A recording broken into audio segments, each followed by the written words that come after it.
attending the meeting of the Cabinet here in West Paddock in Leyland, Wednesday the 22nd of February 2023. Before we start the evening, I'd just like to outline some housekeeping rules. There are no planned fire alarms, so if the fire alarm does sound, please leave via the emergency exits. And can I please request also quickly that all mobile phones are kept silent or switched off. Darren, I'm getting a little bit of feedback here. If you can just ever so slightly. Hopefully that's a bit better. Yeah, can you still hear me? Yeah, good. Right, so moving on, introductions. My name's Councillor Paul Foster. I'm the leader of the council and I'm the chair of the Cabinet. And could colleagues please introduce themselves? Mick. Hi, I'm Councillor Mick Titherington. I'm the Deputy Leader and the Cabinet Member for Health and Wellbeing. Yeah, good evening, everybody. I'm Councillor Matthew Tomlinson. I'm the Council's Cabinet Member for Finance, Property and Assets. Hi, I'm Aniela Belinsky-Gelder, Cabinet Member for Communities, Social Justice and Wealth Building. Thanks. Thanks. And start with the Chief Executive Officers, please. Hello, I'm Chris Sinnott. I'm the Council's Chief Executive. Good evening, I'm Chris Moister and I'm the Council's Director of Governance and Monitoring Officer. Coral Asprey, Democratic Services Officer. Louise Mattinson, Director of Finance. Good evening, Vicky Willett, Director for Change and Delivery. Thanks, everyone. And we have one apology from Councillor James Flannery and Asim. Are we expecting Asim tonight, Chris? Okay. So members of the Cabinet are all here that are attending in person with the officers. Other members of the Council may also be dialing in to the meeting via Teams to observe and or participate in the meeting. Please all note that this meeting is recorded and live streamed on YouTube. The web link for this can be found on the Council's website. Members that are dialed in on the Teams link are asked to keep their microphone on mute and only unmute when they are asked to speak. I will now open up the agenda item, and agenda item number 1 is apologies, and we have apologies from Councillor James Flannery, if they can be noted, please. Item 2, declarations of interest. If any member has a pecuniary interest, they are requested to leave the meeting completely. The member can rejoin the meeting following the completion of the item in question. Does anyone have any interests to declare? No? Okay. Item 3, minutes of the last meeting. I have the minutes of the last meeting in front of me for approval. Are there any points of accuracy within the minutes or any comments from colleagues on Cabinet? So can I have a proposal that they're accepted? Thanks. Thanks, Councillor Titherington. Seconded. Councillor Belinsky-Gelder. All those in favour? They're approved. The Cabinet Forward Plan agenda item 4. Members are advised that this item is accessible as a live document via the web link in the agenda. However, hard copies of the latest plan reflecting changes since publication are available at the meeting tonight if anyone wishes to see it. Do any members of the Cabinet have any questions or queries on the Cabinet's forward plan for the next 12 months? No. Any members not on Cabinet have any questions? No. Right, we're asked to note the Cabinet's forward plan and it is duly noted. Right, into the main items of business. The South Ribble Economic Strategy, agenda item 5. I would say Councillor Flannery has worked tirelessly on this over the last few months with Vicky and the team, and we're really pleased to see this in front of us tonight. And I think the best way to actually present this item is if members on Cabinet would bear with me. I'm actually going to read out the introduction that Councillor Flannery has placed within the strategy, because I think it's actually a very good explanation of what we're looking to achieve. So we write, some unprecedented global and national challenges have had a fundamental impact on our economy, creating significant uncertainty for businesses and communities. Despite these challenges, South Ribble is a thriving borough with an excellent location, strong heritage and world-class resources.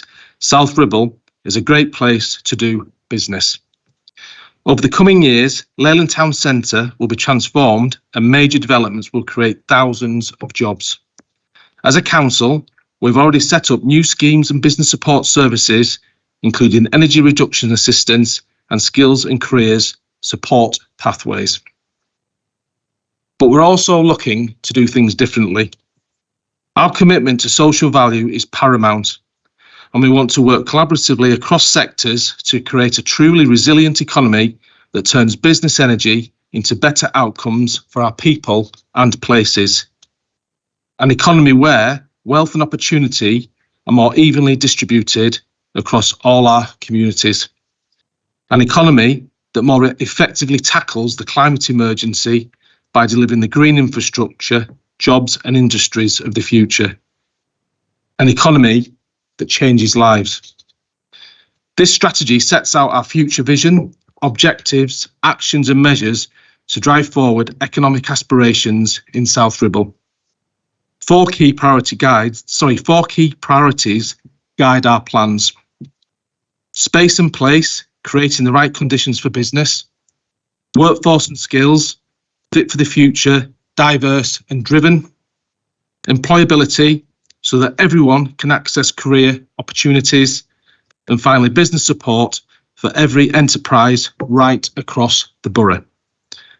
Our world is constantly changing, and therefore this strategy will be dynamic.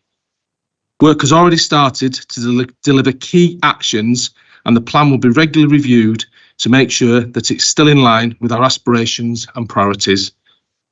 South Ribble is in a great place, and together I am confident we can achieve even more for our businesses, places and people.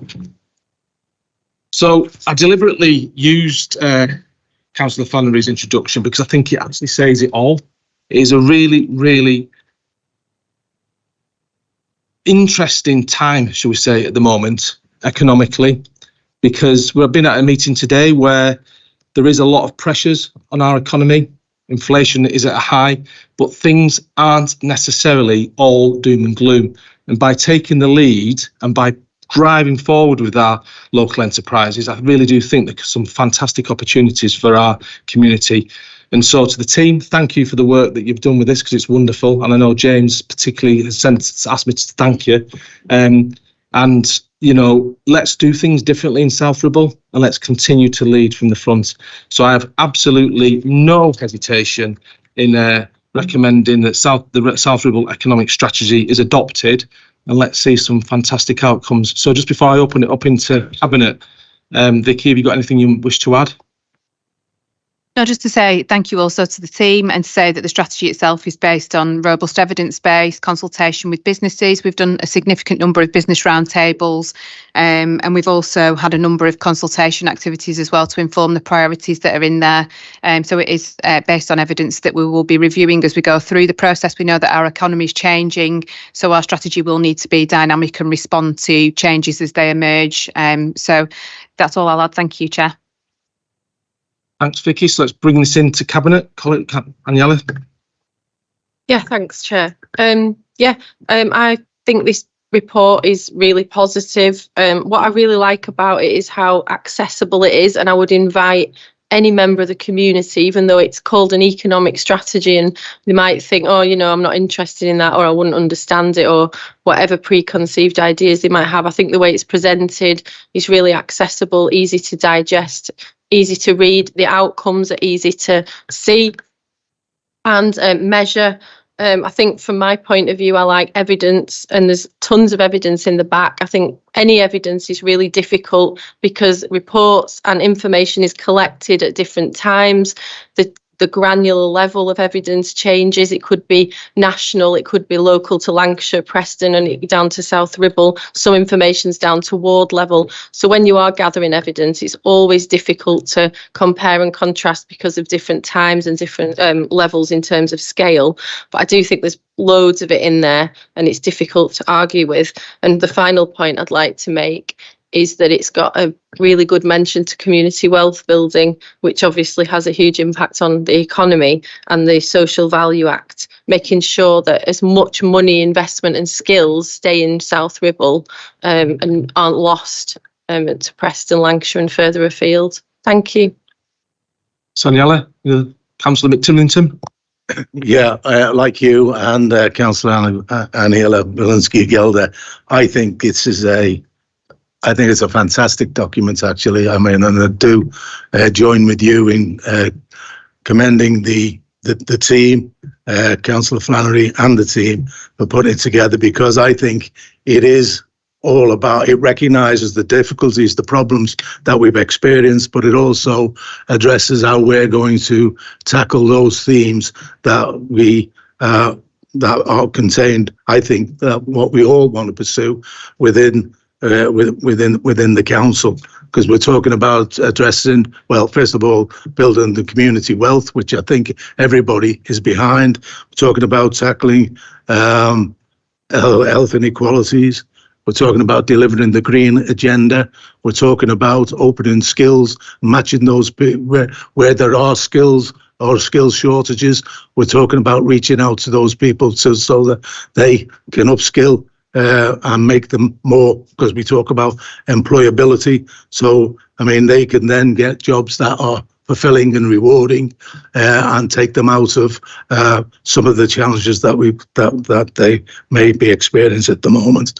I think it's also good that we should be recognising that it has to be a dynamic document, because it has to be agile enough to adapt to the challenges that come along. But I think it really does contain everything. It sets out what we think is what we desire for the borough. It sets out about having a workforce that is skilled, that is getting a reasonably paid job so that they can enjoy a better quality of life. So I just think it's probably one of the most inspiring and exciting documents that we've had for a while. So well done to everybody who's been associated with putting it together. Cheers. Can't really go after that, can you, Mick? So thanks. Jennifer, the team's done really well on this, and we do thank you. As you say, it's not just the substance and the detail that you've provided.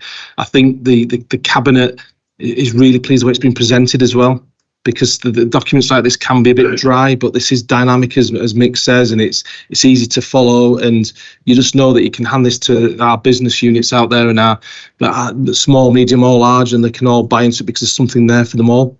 So thank you. Any questions from members not on cabinet? Councillor Phil Smith. Yeah, thank you, Chairman. I would also like to thank Jennifer and Bernie for this particular document. I have a very similar one at home that you wouldn't be surprised. Similar sort of layout, some colours have changed, but also having in it a lot of critical information, which is always useful. A lot of this will obviously feed into the future of the borough and feed into the local plan. So it is a very interesting document. And with regard to skills, I mean, the Skills Hub, we were sort of inaugural members of that Skills Hub. We put it together for Lancashire, and I think we actually chaired it for some while. So that's something that this council should be proud of. There's a few concerning statistics in there, and I suppose the NEETs one is probably the most concerning when we're looking at NEETs going up. It's always been very, very low, particularly in South Ribble. And it still is low compared with Lancashire and compared with other areas, but that's one area that's concerning. So that's the first time I've seen that sort of up-to-date statistical information for some while, I have to say. So that's a useful information. So there is a lot in there. I've read through most of it today. So again, the document will feed into the future of South Ribble, an important document to go forward with, Chair. Thank you. Thanks, Councillor Smith. Any other comments? Right. So again, Jennifer, Bernie, everyone, thank you so much for this. It's as has been said, it's it's just a start now. So let's just hopefully see some really positive outcomes from this economic strategy and allow South Ribble to thrive. So Cabinet has been asked to approve the 3-year economic strategy running until 2025. Do I have a proposer? I'm more than happy to propose that. Do I have a seconder? Thank you, Councillor Tomlinson. All those in favour? That's unanimously approved. So to the team, thank you. So then we come on to agenda item 6. Matt, do you want to do 6 and 7 together, or do you want to do them separately? It's entirely up to You're you. the boss. Right, let's do.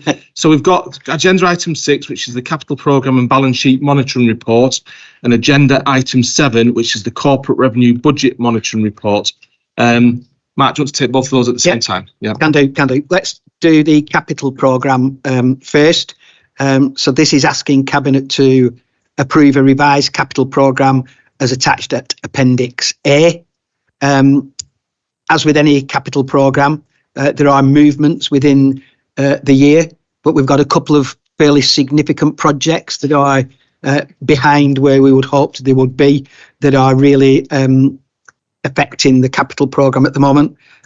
So we're saying that our slippage, we're now projecting to be £10.766 million, but basically it's 2 projects.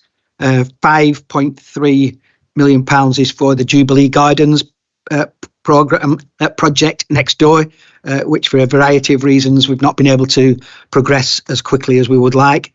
And another over £4.5 million is tied up with the town deal.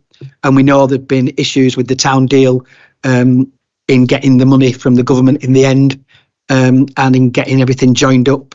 I am pleased to say that tomorrow night at the planning committee, there are a range of projects associated with the town deal that hopefully will be approved by the committee, and that's a sign that things are getting quite close to moving on. So the things that are in the table that you see at page 115, that identifies all the slippage that we're now talking about. The only reassurance I can give to members is these are all things we still intend to do. They still remain in the programme. It's just that we won't be delivering them at the time that we thought we would. So I think that's all I've got to say really on the capital programme, apart from pointing members to page 118, which identifies our borrowing, which is shown as nil, and is still projected to be nil at the end of this year. Moving on to the revenue budget.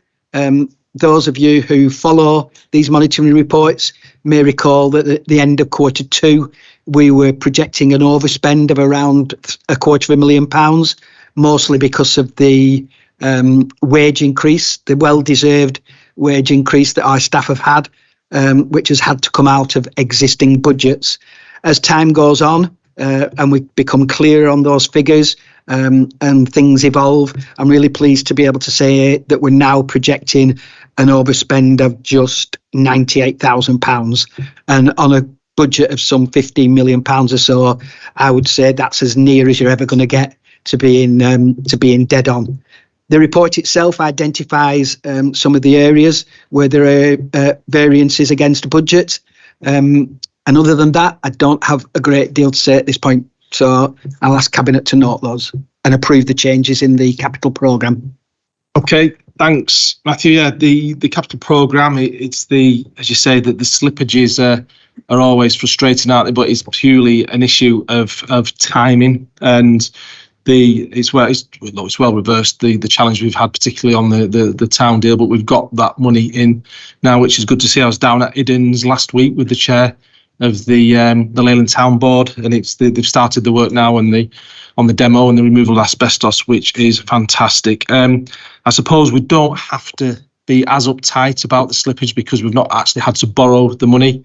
That it's the cash sums that we are shifting are coming from cash reserves anyway, so it's not that we're paying interest on borrowings or anything like that. So we can be slightly more relaxed about the issues, and it's more as big projects like that, Matt, it's more important about getting them right than absolutely hitting a date from 12 or 18 months ago.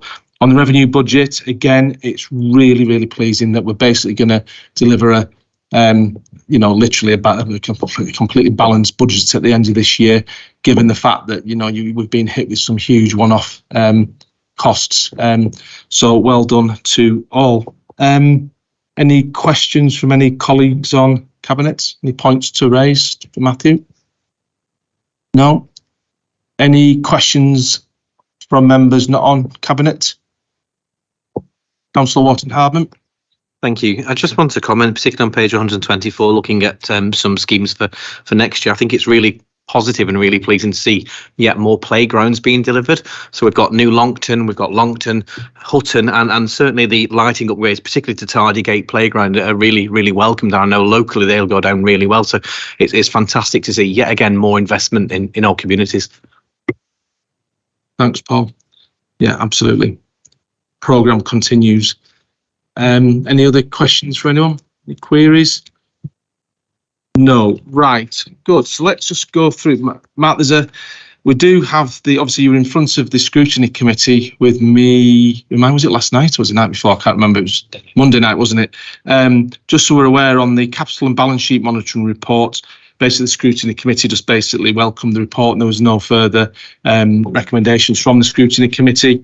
And in respect to the revenue budget monitoring report for Q3, the scrutiny committee welcomed the report and the current financial position of the council, as we all do, and asked that further information be provided on when the suspended pre-planning advice would resume. And we've agreed to accept those recommendations and we're on with it. So let's just be careful. So agenda item 6, can you just go through the 3 recommendations, Matt, that we could have to vote on that, please? So on the capital programme and balance sheet monitoring report, the recommendation to Cabinet is to approve the revised capital programme as attached at Appendix A, to note the variations to the programme and to note the position in the balance sheet monitoring section of the report in respect of cash, investment and loan balances and debtors as at 31st of December.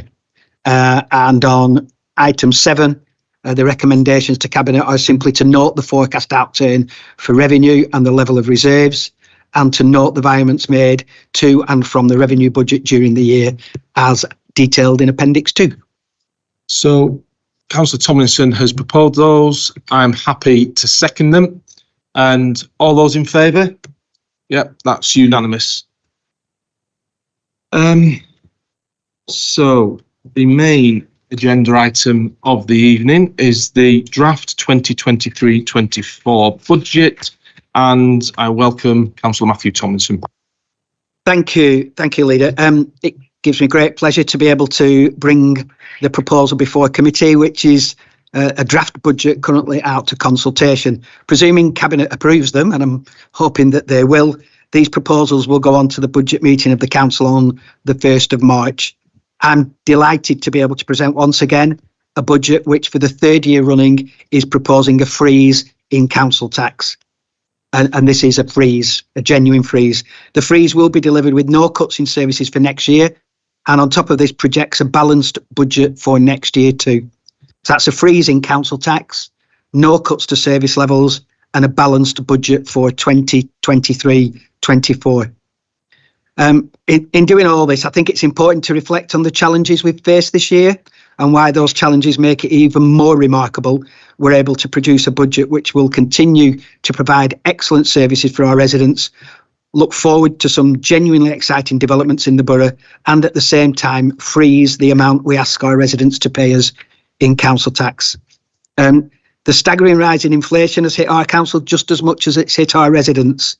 Fuel costs, staffing costs, gas and electricity, and a range of other commodities have affected how much we spend. We've had to subsidise our leisure provision by over £500,000, and the recent well-deserved but unfunded wage increase of 7% to our hard-working staff has cost the council over £700,000 too. Despite all these pressures, our continued striving for efficiencies and our careful management of the council taxpayers' money, we're able to produce a plan for next year which sees a continuation of our playground refurbishment programme. Thank you, Councillor Wharton-Hardman, for noticing. A total revamp of all of our 3 leisure centres, the progress of the Leyland Town deal, and of course, the building of South Ribble's first extra care housing facility, which will provide over 70 high quality apartments to some of our older residents who may be in need of a little help. It would be remiss of me, though, not to point out that the longer term future looks very challenging indeed. But this council has a long track record of responding to economic pressures, and I'm confident that our staff will rise to the occasion once again when called upon to do so in the future. Leader, I'm delighted to be bringing forward such an ambitious agenda in such challenging times. I don't want to take up the committee time too much on this because I'm sure we'll have a full and frank debate on it at the council tax setting council meeting. So I'd like to formally propose that Cabinet approve the recommendations itemised at paragraph 3, namely that a proposed freeze in council tax for the year 2023-24 with no proposed cuts in service, a forecast balanced budget for 23-24, a forecasted budget shortfall for 24-25 and beyond, and finally to note the proposals in the report for the continued investment in this administration's priority areas. And I'm pleased to present the report. Thanks, Matthew, and what a wonderful report it is as well. If you think we're at the end of our first term, we've managed through a pandemic and a huge number of challenges that we faced as an authority, that was particularly when we first took control in May 2019.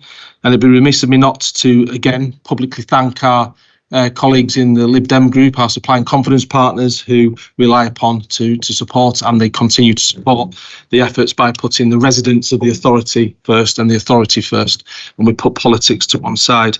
We've got increasing levels, Matthew, of resident satisfaction in all areas of the borough. We were one of the leading authorities through the pandemic, as we said. Before, we've got a £38 million Leyland Town deal. We've got a £5 million Penwortham master plan that we're looking to deliver. We've got £13 million worth of leisure centre transformation programme to deliver. We've got an £18 million extra care homes to deliver. The borough is in its strongest position it's probably ever been in. And I look forward, as we all look forward, to continue to transform everything we possibly can for our residents. And on the back of that, I guarantee we'll be the only authority in Lancashire, yet again, freezing our portion of the council tax. And what you can say, Matthew, is you are genuinely freezing our portion of the council tax, because we froze it last year and the year before. And it's only a Conservative who could try and say that a 2.9 or 3.99% was freezing it because it's the same increase as last year. But no one freezing the freeze, we are, aren't we? Anyway, as you say, this is going to go forward to council next week, where I'm sure that it'll be widely appreciated and supported by all members of the council, because who wouldn't want to support the residents and everything that we're trying to do for them and with them and the businesses. Any comments for Matthew, from Mick? Well, I just think it's an absolutely remarkable achievement, is that when you look that we've been able to balance the books and achieve everything that we have achieved up till now, against the background of zero increase council tax, certainly for South Ribble's contribution. I just think it is, as the Americans would say, awesome, is that what we've been able to achieve. And I look forward to the debate at council, but I'm really pleased to be able to support the recommendations to Cabinet. Thanks, Mick. Any questions from any members not on Cabinet? No? Good, everyone supports it. The one thing to raise, Matt, obviously, again, you were at the scrutiny committee on Monday, and there was, let me just read out the comments from the scrutiny committee, if I may, to Cabinet, because we tend to endorse these recommendations wherever possible that we can. They thanked the Cabinet member and director for attending and answering all the questions. They were grateful for the reassurance that there will be no cuts in services during the next financial year. They welcomed the proposed view of the way in which the budget is consulted upon in future years, and ask for the committee to be engaged in the development of the proposed transformation strategy. And my view is that we're happy as a cabinet to accept all those comments from the scrutiny committee. Yeah. So do you just want to, you've remind me, you have read out the recommendations. That's correct. So Councillor Tomlinson has made the proposals. Councillor Mick Titherington is seconding those proposals. All those in favour of accepting? That is unanimous, and that is also the quickest cabinet meeting we've had. 30 minutes, so well done all. Trend. Yeah, see everyone at the count. Thanks for your time. Sorry, the final meeting of this current administration's cabinet is in a couple of weeks' time, and the meeting of the council is next Wednesday. So thank you for your time.